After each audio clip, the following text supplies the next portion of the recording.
एका जणाची म्हैस मेली बर का बाबा. म्हैस मेली नाही, म्हशीचं मुंडकं राननात गुतलं गुरुजी.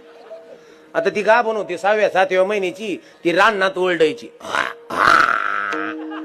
अशी ओरडायची. म्हशीचा मालक तर गडबडून गेला.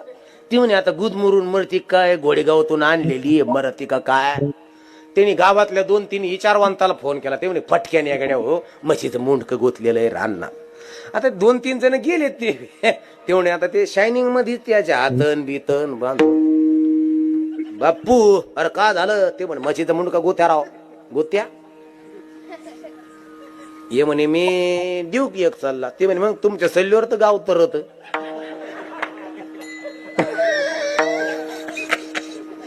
काही जण म्हणते भाऊ बोलले म्हणजे देव बोलले.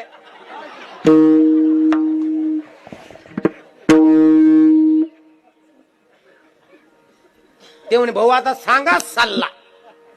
ते म्हणे माग नाही हटेंगा ना तू. ते म्हणे नाही हटूंगा, आपका सल्ला तर सगळ्या गावा में श्रेष्ठ सल्ला है. ते म्हणे ते तर भाऊ म्हणे इसका मुंडका तोडना पडेगा. म्हशीचा मुंडका तोडना पडेगा. ते म्हणे कस काय. बाकी 2-3 लुबरे होते भाऊ बोलले म्हणजे देव बोलले.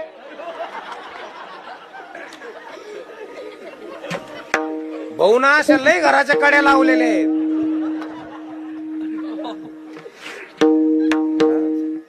तिने मागचा पुढचा विचार नाही केला. तिने एक गाव 2 तुकडे लगी म्हशीचं मुंडकी एकीकडे आणि धडी एकीकडे.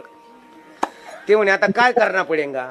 भाऊ म्हणे आता रांजून फोडना पडेगा भी, तभीच मुंडका आध्यात निकलने का.